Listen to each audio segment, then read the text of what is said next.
प्रधानमंत्री जी का सपना है जैविक खेती का, वो कब तक पूरा होगा? भारत सरकार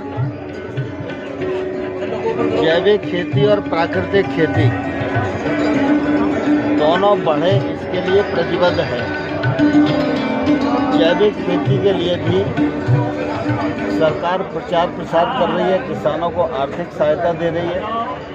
इसी प्रकार से जो किसान प्राकृतिक खेती पर जाना चाहते हैं उनके लिए भी प्रावधान किए गए। अब मिशन मोड पर इस पर हम लोग काम करने वाले हैं। जैविक खेती और प्राकृतिक खेती ये समय की आवश्यकता है। इससे किसान की उत्पादकता भी बढ़ेगी, उसकी लागत भी कम होगी और जो जैविक उत्पाद है उसका भाव भी किसान को अधिक मिलेगा। सर, कोटा में जो इस तरह और इस प्रकार की जो परियोजनाएं आज चल रही हैं उनको आगे बढ़ाने के लिए श्री राम संताय जैविक कृषि अनुसंधान और प्रशिक्षण केंद्र ऐसे सेंटर्स की महत्वपूर्ण भूमिका है।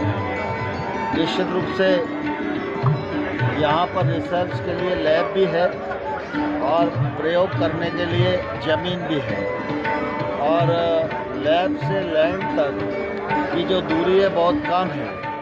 तो ये प्रयोग निश्चित रूप से सफल होगा।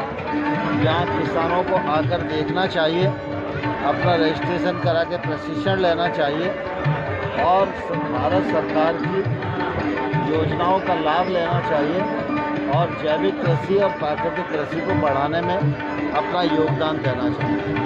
ये गहलोत सरकार क्यों नहीं कर रही सर समर्थन इसका? नहीं, गहलोत सरकार नहीं कर रही ऐसा नहीं है। जो जैविक रकबा है उसमें राजस्थान में भी महत्वपूर्ण रकबा है और ये और बढ़ेगा।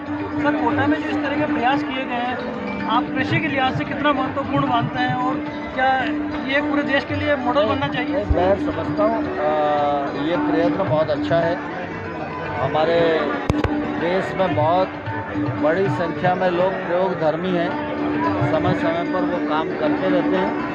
आंध्र प्रदेश में, सिक्किम में, लद्दाख में, पूर्वोत्तर राज्यों में, आंध्र प्रदेश में, राजस्थान में, छत्तीसगढ़ में, मध्य प्रदेश में ऑर्गेनिक का रकबा दिनों दिन बढ़ रहा है। सर, सरकार ने प्रशिक्षण केंद्र को केमिकल फ्री जोन एक तरह से माने रासायनिक मुक्त क्षेत्र घोषित किया है। इस दिशा में सरकार का कितना गंभीर प्रयास है कि ताकि देश में और बड़े भूभाग भी इस तरह के जोन घोषित किए जाए? भारत सरकार पूरी तरह गंभीर है। हमने सभी राज्य सरकारों को कहा है कि आपके यहाँ जितना ऐसा रकबा है जिस पर अभी तक रासायनिक खाद का उपयोग नहीं हुआ है, उस रकबे को पहचान करके और अपनी तरफ से प्रमाणित करके हमको भेजिए। हम उतने पूरे एरिया को लार्ज एरिया सर्टिफिकेशन योजना के तहत पूरा केमिकल फ्री जोन घोषित कर देंगे। वहाँ पर जो किसान जैविक खेती करेगा, वह सामान्य तौर पर अभी प्रक्रिया ये है कि कोई व्यक्ति अगर जैविक खेती करता है तो 1 साल, 2 साल, 3 साल तक उसे लगातार करना पड़ती है। तीसरे साल के बाद जब प्रोडक्शन आता है तो ये माना जाता है कि अब इसमें केमिकल फर्टिलाइज़र का इनपुट नहीं है, तो तीसरे साल के बाद उसको प्रमाणन मिलता है। इसका ये फ़ायदा होगा कि लार्ज एरिया सर्टिफिकेशन हो जाएगा तो उसको 3 साल तक वेट नहीं करना पड़ेगा। वो इस साल ही खेती करेगा तो वो उसकी ऑर्गेनिक खेती मानी जाएगी। विराजमान भारत की लोकसभा के अध्यक्ष और आपके इस क्षेत्र के लोकप्रिय प्रतिनिधि परम आदरणीय श्री ओम बिरला साहब, कार्यक्रम के मुख्य केंद्र बिंदु आदरणीय ताराचंद जी, आदरणीय दिनेश जी, इस अवसर पर उपस्थित राजस्थान विधानसभा में उपनेता प्रतिपक्ष आदरणीय राजेंद्र राठौर जी, आदरणीय प्रकाश जी भाई साहब, आदरणीय मित्तल साहब और इस क्षेत्र के सभी तमाम सारी विधाओं को अपनाकर देश को कृषि उत्पाद की दृष्टि से समृद्ध और संपन्न बनाया है। आज दुनिया में अगर कृषि उत्पाद की दृष्टि से हम भारत की तुलना करें तो या तो हम 1 नंबर पर हैं या दूसरे क्रम पर खड़े हैं, और जो दूसरे क्रम पर उत्पाद खड़ा है वह भी आने वाले कल में नंबर 1 पर खड़ा हो, इसके लिए हिंदुस्तान का किसान और सरकार पूरी तरह तैयारी में है। लेकिन हम सब इस बात को भली भांति जानते हैं, हम कैसे